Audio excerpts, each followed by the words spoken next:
नमस्कार, AB news खबरको दैनिक अनि पृथक प्रस्तुति एबी न्यूज एट देशमा आजमा स्वागत छ। साना खबर या ठुला खबर जसले समाजलाई सकारात्मक दिशातर्फ डोर्याउँछ या त्यस्ता खबर जसले सम्बन्धित पक्षलाई सचेत बन्न खबरदारी गर्छ। खबर हरपल अनि निरन्तर देशैभर रहेका हाम्रा खबरदाताहरूको सामूहिक प्रस्तुति एबी न्यूज एट देशमा आज आउनुहोस् सुरु गरौँ। मजदुरको पारिश्रमिक बढाउनु पर्ने, रोजगार सम्झौता लागू गर्नुपर्ने लगायतका विभिन्न माग राख्दै चिया मजदुरहरू आन्दोलित बनेका छन्। मजदुरहरूको आन्दोलन अहिले मुख्य सडक काँकर भिट्टामा गरिएको छ। जिल्लाका विभिन्न क्षेत्रबाट आएका मजदुरहरूले यतिबेला काँकर भिट्टाको सडकमा नारा लगाइरहेका छन्। न्यूनतम पारिश्रमिक वृद्धि गर, पत्ती डबली वृद्धि गर, रोजगार सम्झौता लागू गर लगायतका नारा लगाएका थिए।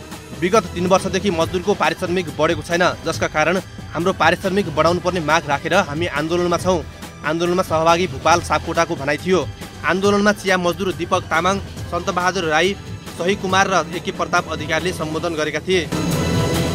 पर्सा जिल्लामा बलात्कार, हत्या लगायत गम्भीर अपराधका घटनाहरू बढेको देखिएको छ। पर्सामा अघिल्लो आर्थिक वर्ष 2078-79 को तुलनामा गत आर्थिक वर्ष 2079-80 मा बलात्कार, हत्या लगायतका गम्भीर अपराधका घटनाहरू बढेको जिल्ला प्रहरी कार्यालय पर्साले जनाएको छ।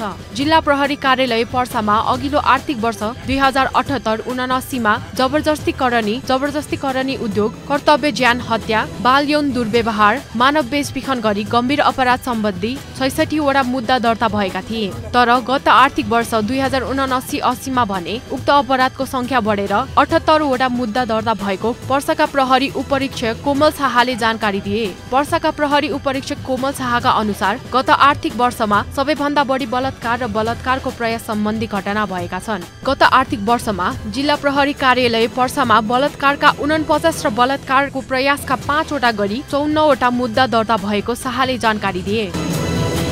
बागलुङ नगरपालिका वडा नम्बर 14 को गणेश माध्यमिक विद्यालयले यसै 2079 मा 4 जीपीए ल्याएर उत्तीर्ण हुने विद्यार्थीलाई सम्मान गरेको छ। गण्डकी प्रदेशकै 4 जीपीए ल्याउने पहिलो विद्यालय बनेको दाबी सहित विद्यालयले एक कार्यक्रमको आयोजना गरेर विद्यार्थी र शिक्षकहरू सबैलाई सम्मान गरेको हो। विद्यालयका प्रधान संरक्षक गंगाबहादुर घट्टी छेत्री र विद्यालय व्यवस्थापन समितिले संयुक्त रूपमा कार्यक्रमको आयोजना गरेर 4 जीपीए ल्याएर उत्तीर्ण हुने विवेक परियार, सुमन नेपाली र 3.95 जीपीए ल्याउने दीक्षा सुनवार, स्वप्निल ढकाल, सुमन परियार र दिव्य शर्मालाई सम्मान गरिएको हो। 77 जना विद्यार्थीले एसईमा सहभागिता गराएको विद्यालयले सबैलाई 3 जीपीए सहित उत्तीर्ण गराउन सफल भएको हो। विद्यार्थी र शिक्षकहरूलाई सम्मान गर्दै प्रमुख अतिथि बागलुङ नगरपालिकाका नगर शिक्षा प्रमुख धनबहादुर पोखरेलले स्थायी दरबन्दी भएका विद्यालयले भन्दा स्थायी र करार शिक्षक भएका विद्यालयले जिल्लामा प्रथम हुने गरी प्रतिफल हासिल गर्नुले अस्थायी र करार शिक्षकको बढी मेहनत भएको बताए। नगरपालिकाका 82 माध्यमिक विद्यालय मध्ये एउटै विद्यालयबाट 2 जना 4 जीपीए सहित एसई उत्तीर्ण गराउन सफल भएको भन्दै गणेश माविलाई नमुनाको रूपमा विकास गराउने पोखरेलले बताए।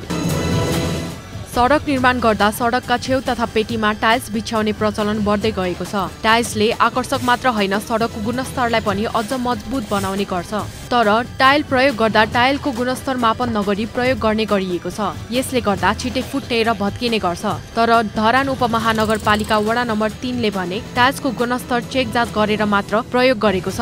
धरान 3 र 15 जोड्ने सदन रोडमा अहिले फराकिलो कालो पत्रे बनेको छ। कालो पत्रे सम्पन्न हुन साथ अहिले सडकका पेटीमा टाइल्स बिछ्याउने काम सुरु गरिएको छ।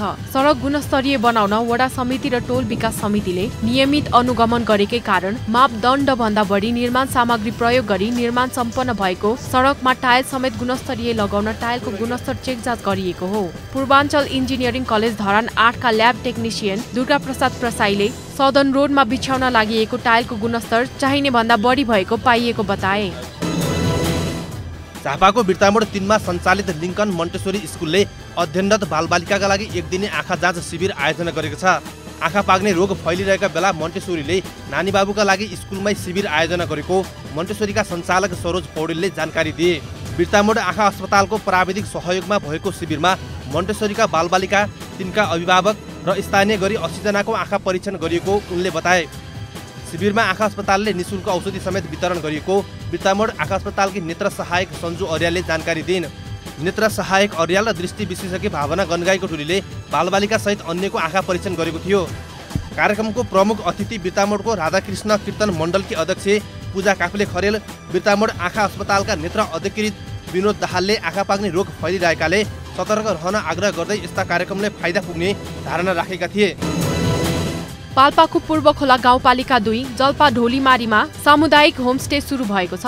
होमस्टे सुरु भएपछि पर्यटकको आकर्षण बढेको स्थानीय पहल सिंह घटी मगरले जानकारी दिए। होमस्टे सुरु भएपछि पर्यटकको आकर्षण बढेको स्थानीय पहल सिंह घटी मगरले जानकारी दिए। पर्यटकलाई स्थानीय जातका परिकार खुवाउने, आतिथ्यता सहित गाउँमा घुमाउने, स्थानीय संस्कृति प्रदर्शन गर्ने गरी होमस्टे सुरु गरेका हुन्। ढोलीमा र कबुलिएती वन समूह मार्फत 12 घरमा होमस्टे सुरु भएको छ। 14 कोठा र 26 जनालाई होमस्टेमा राख्न सकिने सञ्चालक पहल सिंह घरतीले बताए। मिलेको मगर बस्ती रहेकोले ढोलीमारा गाउँमा पछिल्लो समय पर्यटन विकास भएको छ। गाउँमा मादले गुफा, चिडियाघर गुफा, खारदेवी गुफा, अमृसो खेती, हिमाल हेर्ने चुली डाँडा यहाँका पर्यटकीय गन्तव्य हुन्। ढोलीमारा गाउँको पूर्व भेगमा ठूलो पहाड छ। गाउँमा आन्तरिक तथा बाह्य पर्यटक भित्राउने योजना सफल पार्ने गरी होमस्टे निर्माण गरिएको हो। अमृसो, तेजपात, तरकारीबाट आय आर्जन गरेका छन्। पर्यटकीय सम्भावना बोकेका स्थलहरूको प्रवर्धन गर्ने लक्ष्य गाउँपालिकाको छ। ट्रेकिङ रुट निर्माण, स्थानीय कुखुरा र बाख्रा पालन, तरकारी खेतीका लागि गाउँपालिकाले सहयोग गर्दै आएको छ।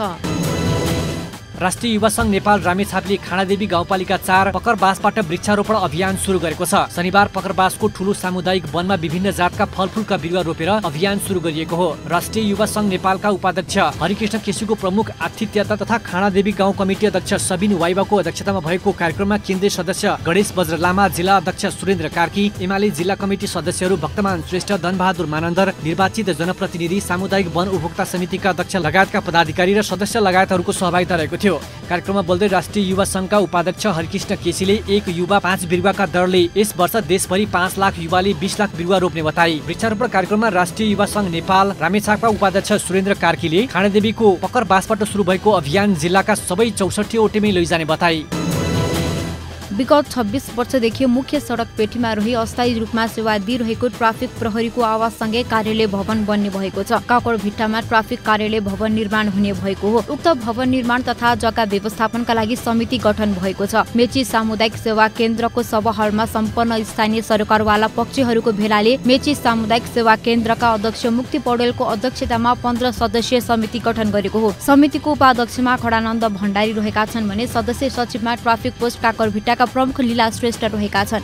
समितिको कोषाध्यक्षमा सुभाष गुरुङ रहेका छन्। यसैगरी सदस्यहरूमा होम विष्ट, मीरा कार्की, दिनेश पोखरेल, विक्की मजुमदार, सञ्जय तामाङ, गोपाल श्रेष्ठ, विष्णु श्रेष्ठ, मोहन रिजाल, राजकुमार सुवेदी, केशव गिरी र विमला देवकोटा छन्। यसैगरी उक्त भेलाले सल्लाहकार समिति समेत गठन गरेको छ, जसका सदस्यहरूमा डिलिराम घिमिरे, माधव अरियाल, सुभद्रा अरियाल, सुरेन्द्र बुढाथोकी, हरितिम सिन्हा, भवानी केरुङ, ओम प्रकाश आपुङ रहेका छन्। काकरभिट्टा बजारभन्दा 500 मिटर पूर्व राजमार्ग दक्षिण रहेर अस्थायी रूपमा सेवा दिइरहेको अवस्थामा कार्यालय भवन निर्माण हुने भएसँगै अब सेवा प्रदानका लागि ट्राफिक प्रहरीलाई सहज हुने अपेक्षा गरिएको छ। कोरा राइडर्स च्यालेन्ज प्रतियोगिताबाट उठेको रकमले अहिले धरानमा संक्रमणको रूपमा फैलिएको डेङ्गुका बिरामीलाई उपचार गर्न सहज होस् भन्ने उद्देश्यले सहयोग गरेका छन्।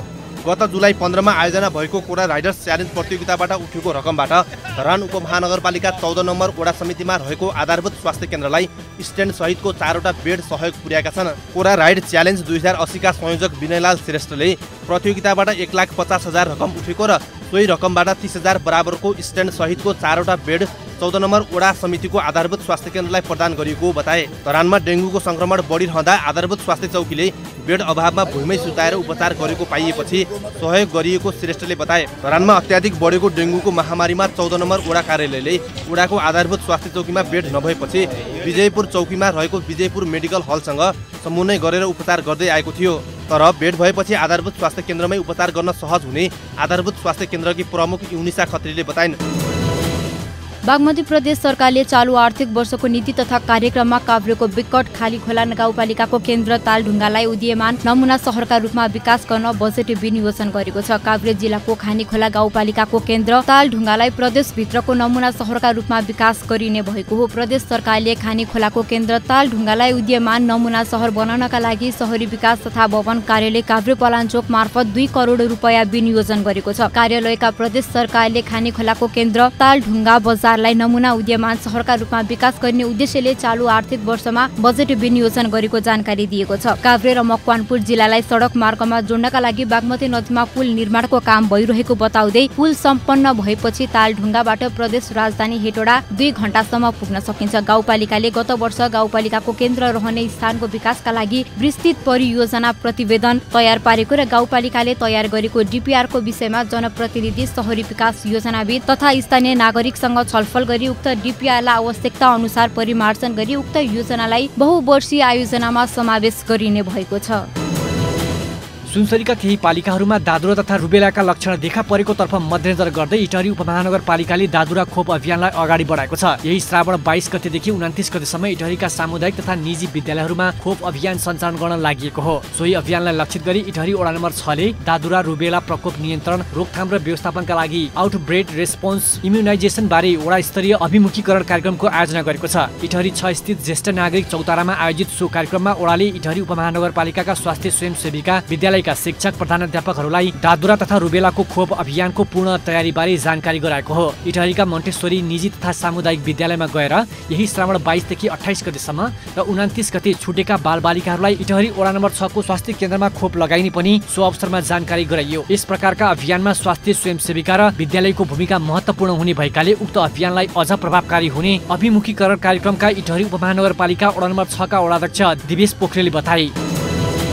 नेपाल विद्युत प्राधिकरण पाल्पा वितरण केन्द्रले 100 बढी बिरुवा रोपेको छ। प्राधिकरणको 38औं वार्षिक उत्सवको अवसरमा पाल्पा वितरण केन्द्र, बतासे, सिलुवा, रूपसे सबस्टेशनका साथै हारथोक र आर्य भन्ज्याङ महसुस काउन्टर परिसरमा बिरुवा रोपेको हो। प्राधिकरणले मुलुकभरका जिल्लामा 100 का दरले बिरुवा रोप्ने निर्णय गरे बमोजिम पाल्पामा पनि रोपिएको पाल्पा वितरण केन्द्रका प्रमुख विवेक अधिकारीले बताए। विद्युतको पोल र तार टाङ्ने स्थलमा प्राधिकरणले रुख कटान गर्नुपर्ने हुन्छ। त्यसको बदलामा कार्यालय परिसरमै विभिन्न प्रजातिका रुख रोप्दा पनि वातावरणलाई फाइदा पुग्ने भएकोले यो अभियान थालिएको हो। मुलुकभरका वितरण केन्द्र, सबस्टेशन लगायतमा बिरुवा रोप्दा पनि 100 रुख रोपिने भएकोले यो अभियानको थालनी गरिएको केन्द्रका प्रशासन प्रमुख भागीरथ बस्यालले बताए। वृक्षारोपण कार्यक्रममा कार्यालयका कर्मचारीहरूको सहभागिता रहेको थियो। पाल्पा शाखा प्रमुख अधिकारीले पाल्पामा 90% घरधुरीमा विद्युत सेवा पुगेको र चालु आर्थिक वर्षमा 7% विद्युत सेवा विस्तार हुने जानकारी समेत गराए। परम्परागत रूपमा मकै खेती गर्दै आएका सिन्धुली जिल्लाका विभिन्न क्षेत्रका किसानहरूले केही समय यता उन्नत र वैज्ञानिक ढङ्गले मकै खेती गर्न थालेपछि उत्पादन बढाएर पर्याप्त आम्दानी गर्न थालेका छन्। कृषि उत्पादनका लागि उर्वर क्षेत्र मानिएका स्थानहरूमा किसानहरूले उन्नत बिउ, मल र आधुनिक कृषि औजारको समेत सुविधा पाएपछि मकै उत्पादन समेत बढेर गएको हो। आधुनिक हाइब्रिड जातको वर्षे र हिउँदे मकै खेती गर्दा सिन्धुली जिल्लाका किसानहरूले यस वर्ष करिब 300 हेक्टर क्षेत्रमा मकै खेती गरेका छन्। अन्य खाद्यान्न बालीको तुलनामा मकै खेती सञ्चालन गर्न सजिलो र घरायसी प्रयोगमा समेत आउने भएकाले स्थानीय किसानहरू मकै खेतीतर्फ आकर्षित भई राम्रो आम्दानी गर्न थालेका छन्। कम सिँचाइ भएको स्थानहरूमा समेत मकैको खेती सञ्चालन गर्न सकिने भएकाले यसको खेती सिन्धुली जिल्लाको अधिकांश भूभागहरूमा हुने गर्दछ। सिन्धुली जिल्लामा रामपुर कम्पोजिट, रामपुर पहेलो, सर्लाही सेतो, सर्लाही पहेलो आदि जातका मकै खेती हुने गर्दछ। सामान्यतया भुटेर, पोलेर तथा पिठो वा च्याख्लाको भात बनाएर खान सकिने मकैका परिकारहरू स्वास्थ्यवर्धक समेत हुने भएकाले मानिसहरूका लागि मकै घरायसी प्रयोगमा समेत उपयोगी मानिन्छ। डेङ्गु नियन्त्रणका लागि झापाको मेचीनगर वडा नम्बर 6 ले लामखुट्टेको लार्भा मार्ने अभियान सुरु गरेको छ। शुक्रबार वडाध्यक्ष ललित बहादुर तामाङको अगुवाईमा वडाका जोखिम स्थानको पहिचान गरी लार्भा नष्टसँगै स्थानीयलाई सचेत गराइएको अध्यक्ष तामाङले बताए। अभियानमा वडा सदस्य, स्वास्थ्यकर्मी, महिला स्वास्थ्य स्वयंसेविका, आमा समूह र नगर प्रहरी र स्थानीय वडावासीको सहभागिता रहेको थियो। डेङ्गु संक्रमितको संख्या बढ्दै गएपछि तिनै तहका सरकारले नियन्त्रणका लागि अभियान सुरु गरेका छन्। अध्यक्ष तामाङले डेङ्गुबाट हुने संक्रमण नियन्त्रणका लागि सचेत रहन वडावासीलाई आग्रह समेत गरेका छन्। वडाध्यक्ष तामाङले भने यो संक्रमण हो, यसबाट बच्न सामान्य सतर्कताले पनि सहयोग पुग्छ। त्यसका लागि स्थानीय तह मात्रैको पहलले पुग्दैन, हरेक नागरिकले आवश्यक ध्यान दिनुपर्ने हुन्छ र मात्र नियन्त्रणसँगै मानवीय क्षतिबाट बच्न सकिन्छ। हालसम्म झापामा 238 जनामा डेङ्गु संक्रमण देखिएको छ। नेपालगञ्ज उद्योग वाणिज्य संघमा नयाँ नेतृत्वका लागि आगामी भदौमा हुने निर्वाचनमा 2 प्यानल चुनावी प्रतिस्पर्धामा उत्रिएका छन्। समावेशी प्यानल र साझा प्रजातान्त्रिक प्यानलले उम्मेदवारी घोषणा गरी प्रतिस्पर्धामा उत्रिएका हुन्। आगामी भदौ 2 गते हुन गइरहेको नेपालगञ्ज उद्योग वाणिज्य संघको निर्वाचनका लागि 2 वटा प्यानल घोषणा भई चुनावी मैदानमा उत्रिएका छन्। उम्मेदवारी घोषणा गरी समावेशी प्यानल र साझा प्रजातान्त्रिक गरी 2 प्यानल चुनावमा होमिएसँगै नेपालगञ्जको माहौल चुनावमय भएको छ। फरक विचार र आस्था राख्ने उद्योगी व्यवसायीहरूले आफ्नै प्यानल बनाएर नेपालगञ्ज उद्योग वाणिज्य संघको आगामी नेतृत्वका लागि चुनावी माहौलमा होमिँदा आफ्ना एजेन्डा व्यवसायीहरूमाझ राख्ने गरेका छन्। खुला नाकाका कारण व्यवसाय विस्थापित हुने बाध्यताको अन्त्य, राजस्व असुलीमा वैधता, आम उपभोक्तालाई सन्तुष्टि बनाएर अगाडि बढ्ने समावेशी प्यानलका तर्फबाट अध्यक्ष पदका उम्मेद्वार टङ्क बहादुर धामी बताउँछन्। नेपालगञ्ज उद्योग वाणिज्य संघ प्रति गुम्दै गएको विश्वासलाई फर्काउने, व्यवसाय मैत्री बनाउने र व्यवसायीहरूको समस्या समाधानमा सहयोग गर्न साझा लोकतान्त्रिक उद्योगी व्यवसाय प्यानलका तर्फबाट अध्यक्ष पदमा उम्मेदवारी दिएको ललित कुमार रौनियार बताउँछन्। उम्मेदवारी घोषणा गरेका प्रतिस्पर्धी उम्मेदवारले शुक्रबार उम्मेदवारी दर्ता गरेका छन्। सिन्धुपाल्चोकको लिसङ्खु पाखर 4 उत्तर पूर्व सञ्चालित सहयोग अभियान अन्तर्गत के कार्यक्रमको आयोजना गरिएको छ। आयोजित सहयोग कार्यक्रम अन्तर्गत जनसमुदायमा सामाजिक सहयोग अन्तर्गत विभिन्न अभियान मार्फत सङ्कलित रकम समेत विभिन्न बिरामीहरूको उपचारार्थ वितरण समेत गरिएको छ। सङ्कलित रकम जिल्लाका विभिन्न रोगबाट पीडित तथा आर्थिक अभावमा रहेका स्थानीयहरूलाई हस्तान्तरण गर्ने उद्देश्यले देश तथा विदेशमा रहेका दाताहरूबाट सङ्कलन गरिएको थियो। यसरी सङ्कलित 8,26,391 रकम विभिन्न रोग तथा बिरामीहरूलाई वितरण गरिएको हो। आर्थिक रूपमा अशक्त मध्ये 6 जनालाई उक्त रकम उपचारका लागि वितरण गरिएको स्थानीय समाजसेवी गौतम लामाले जानकारी दिए। आयोजित कार्यक्रममा स्थानीय जिल्ला सभापति, समाजसेवी, बुद्धिजीवीहरूको सहभागिता रहेको थियो। आर्थिक अभावले उपचार गर्नबाट वञ्चितहरूले सहयोग पाउँदा निकै हर्षित भएको बताए। प्राप्त सहयोगबाट आगोले पोलेको मृगौला पीडित, क्यान्सरका बिरामी तथा कलेजोका साथै नसाका रोगीहरूले प्राप्त गरेको रकमबाट उपचार गराउनेछन्। मोरङको रङ्गेली नगरपालिकाले वैदेशिक रोजगारीबाट फर्केका युवाहरूलाई हाउस वायरिङ सिपमूलक तालिम गराएको छ। पुनः एकीकरण कार्यक्रम अन्तर्गत हाउस वायरिङ तालिम सञ्चालन गरेको थियो। नगरले युवाहरूलाई नेपालमै बसेर आफ्नो दक्ष अनुसार आत्मनिर्भर बनाउने उद्देश्यका साथ नगरभरिका 20 जना वैदेशिक रोजगारबाट घर फर्केर आएका र बेरोजगारी भएर बसिरहेका युवाहरूलाई स्वदेशमै केही गर्न सक्ने विश्वासका साथ नगरले 3 महिने तालिमको आयोजना गरेको थियो। 3 महिनाको अवधिमा युवाहरूले तालिममा सहभागी भएर हाउस वायरिङ तालिम लिएका हुन्। तालिम सम्पन्न भएपछि नगरले सभाहालमा एक कार्यक्रमको आयोजना गर्दै युवाहरूलाई प्रमाणपत्र तथा हाउस वायरिङमा आवश्यक पर्ने पिलास, पेचकस, हतौडा लगायतका औजारहरू समेत वितरण गरेको थियो। कार्यक्रममा उपप्रमुख भूमा पराजुली, वडा अध्यक्ष ढक प्रसाद आचार्य, कार्यकारी अधिकृत ओमकार प्रसाद नेउपाने, हेमन्ती देवी ठाकुर, लीला बहादुर राई लगायतले सामग्री समेत वितरण गरेका थिए। काभ्रेपलाञ्चोक जिल्लाको बेथानचोक गाउँपालिकाले आफ्नो पालिकाभित्र पशुपालन गरेका कृषकहरूको गाई भैँसीहरूमा नस्ल सुधार गरी उत्पादन वृद्धि गर्नका निमित्त निशुल्क कृत्रिम गर्भधान कार्यक्रम एआई सेवा सुरु गरेको छ। गाउँपालिकाको आर्थिक वर्ष 2080-81 को गाउँसभाबाट निशुल्क एआई सेवा दिने घोषणा गरे लगत्तै गाउँपालिकाले आफ्ना 1 देखि 6 वडाका वडा प्राविधिकहरूलाई जनताको घर घरमा गएर सेवा दिन खटाएको छ। निशुल्क एआई कार्यक्रम लागू भएसँगै बेथानचोक गाउँपालिकाभित्र दैनिक औसत 13 गाई भैँसीमा निशुल्क कृत्रिम गर्भधान एआई भइरहेको छ। 4000 भन्दा बढी घरधुरी रहेको गाउँपालिकामा मासिक 300 भन्दा बढी र वार्षिक 3600 भन्दा माथिको संख्यामा गाई भैँसीहरूमा निशुल्क कृत्रिम गर्भधान हुने अनुमान गरिएको छ। गाउँपालिकाभित्र पशुपालन गर्ने नागरिकहरूको गोठहरूमा निशुल्क एआई कार्यक्रम सँगसँगै थप कार्यक्रमहरू प्रभावकारी तरिकाले अगाडि बढाइने योजना रहेको गाउँपालिकाका प्रवक्ता मधुसूदन तिमल सिन्हाले जानकारी दिएका छन्।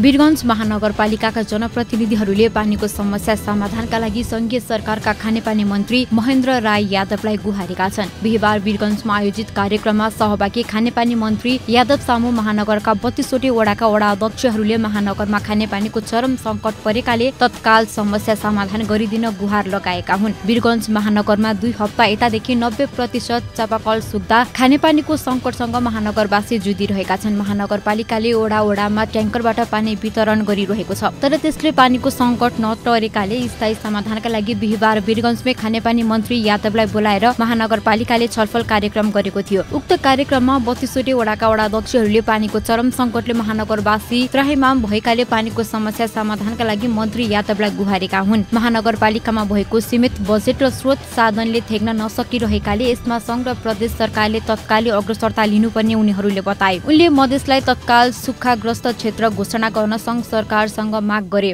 पर्सा 2 का प्रतिनिधि सभा सदस्य अजय चौरसियाले अर्थमन्त्री प्रकाश शरण महतलाई नै भेटेर वीरगञ्ज सहित पर्सा जिल्लामा निम्तिएको पानीको सङ्कट समाधानका लागि आवश्यक बजेट व्यवस्थापन गरिदिन आग्रह गरेको जानकारी गराए। बिहिबार एक संक्षिप्त कार्यक्रम बीच the beauty world makeup and parlour training service सेन्टरले आफ्नो वार्षिक उत्सव मनाएको हो। नेल, मेहेन्दी र मेकअप सम्बन्धी महिलाहरूलाई उच्च स्तरीय तालिम दिने हेतुले 1 वर्ष अघि स्थापना भएको द ब्युटी वर्ल्डले 1 वर्ष अवधिमा 1500 बढीलाई तालिम प्रदान गरिसकेको सञ्चालक वत्सल भट्टराईले जानकारी दिए। उनले देशका विभिन्न स्थानमा ब्युटी वर्ल्डको 30 बढी शाखाहरू पनि सञ्चालनमा रहेको बताए। अङ्ग्रेजी भाषा शिक्षकहरूको सङ्गठन Nepal English language teachers association NELTA झापाका अध्यक्ष धर्मेन्द्र भट्टराईको प्रमुख आतिथ्यता भएको उक्त कार्यक्रममा उनले ब्युटी पार्लरको क्षेत्रमा आत्मनिर्भर बन्न चाहने किशोरी गृहिणी महिलाहरूलाई दक्ष प्रशिक्षकबाट ब्युटी वर्ल्डमा प्रशिक्षण प्रदान गरिँदै आएको बताए। साथै व्यावसायिक बन्न चाहनेलाई पनि प्रशिक्षण सहित सहजीकरण लगायतका विषयमा सेवा प्रदान गरिने उनले बताए। एभिन्यूज एट देशमा आजमा हामी त्यस्ता खबरलाई ध्यान दिन्छौँ जुन खबर ओजेलमा परेको छ र बन्न सक्छ खबर। एभिन्यूज एट देशमा आजलाई यति नै। भोलि फेरि देशैभर रहेका हाम्रा खबरदाताहरूको सामूहिक प्रस्तुति एभिन्यूज एट देशमा आज लिएर उपस्थित हुने नै छौँ। खबरभित्रको खबरका लागि हेर्दै गर्नुहोस् एभिन्यूज खबर। नमस्कार।